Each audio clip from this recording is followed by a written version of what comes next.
ఢిల్లీ గడ్డ మీద జనసేన జెండానైతే రెపరెపలాడబోతుంది. ఇందుకోసం పవన్ కళ్యాణ్ గారు ఢిల్లీ గడ్డ మీద అడుగు పెట్టడం జరిగింది. జనసేన 15, 16వ తారీఖు నిర్వహించబోయే సేన ప్రస్థానం జాతీయ సమగ్రత కోసం అనే విధానం పైన నాయకులకి దిశానిర్దేశం చేయనున్నారు పవన్ కళ్యాణ్ గారు. అయితే పవన్ కళ్యాణ్ గారు పార్టీ పెట్టిన కాంచి ఒకటే మాట చెప్తున్నాడు. తెలంగాణ పోయినా, కర్ణాటక పోయినా, తమిళనాడు పోయినా, కేరళ పోయినా, ఎక్కడ పోయినా ఆయన ఒకటే మాట చెప్తుంటాడు.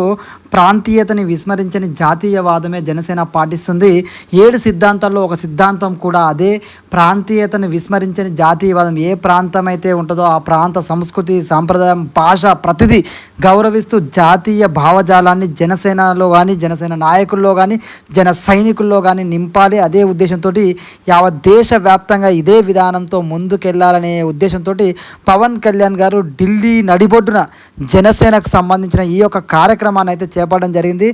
జనసేన పార్టీకి చెందినటువంటి అటు తెలంగాణ, ఇటు ఆంధ్రప్రదేశ్, కర్ణాటక, తమిళనాడు, కేరళకు చెందినటువంటి మొత్తానికి దక్షిణ భారతదేశాన్ని ఒక యూనిటీగా చేస్తూ దక్షిణ భారతదేశం మొత్తం జనసేన విస్తరణే లక్ష్యంగా ఢిల్లీ వీధుల్లో, ఢిల్లీ గడ్డ మీద జనసేన జెండా రెపరెపలాడిస్తూ జనసేన యొక్క సిద్ధాంతం, జాతీయ భావజాలం, అదేవిధంగా ఈ యొక్క కార్యక్రమం ఏదైతే ఉందో ఆ కార్యక్రమాన్ని ఉద్దేశిస్తూ పవన్ కళ్యాణ్ గారిని కూడా అక్కడ ఉన్న నాయకులు, ముఖ్యంగా జనసేన నాయకులు, ఎమ్మెల్యేలు, ఎంపీలు అందరూ ఆయనకైతే ఆహ్వానం పలకడం జరిగింది.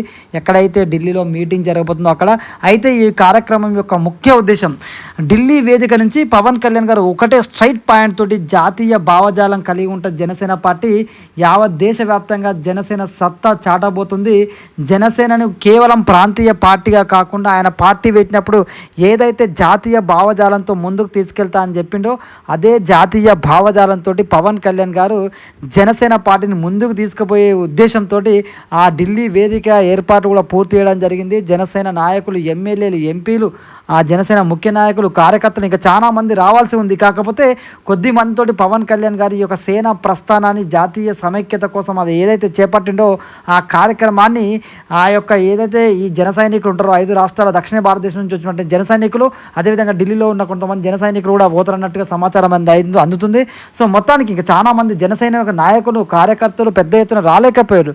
కానీ వాళ్ళందరినీ ఉద్దేశిస్తూ ఆయన ఒక స్ట్రైట్గా ఒక పాయింట్ని అయితే జాతీయ మీడియా సాక్షిగా, అదేవిధంగా దేశ రాజధాని సాక్షిగా మన తెలంగాణలో ఎదురైనటువంటి పరిణామాలను ఉద్దేశించుకొని అన్ని దృష్టిలో పెట్టుకొని పవన్ కళ్యాణ్ గారు ఏ విధంగా దక్షిణ భారతదేశంలో జనసేన పార్టీని విస్తరించబోతున్నాడు, అదేవిధంగా జాతీయ రాజకీయాల్లో కీలకం కాబోతున్నాడు, జాతీయ రాజకీయాల్లో కూడా జనసేన ప్రస్థానం ఏ విధంగా ఉండబోతుంది, అసలు జాతీయ భావజాలం పట్ల పవన్ కళ్యాణ్ గారి ఉద్దేశం ఏంది, ఆయన 7 సిద్ధాంతాల్లో ఒక సిద్ధాంతం కూడా ఉంది. ఇవన్నీ రేపు క్లియర్ కట్గా పవన్ కళ్యాణ్ గారు అయితే మన ముందు ఉంచబోతున్నారు.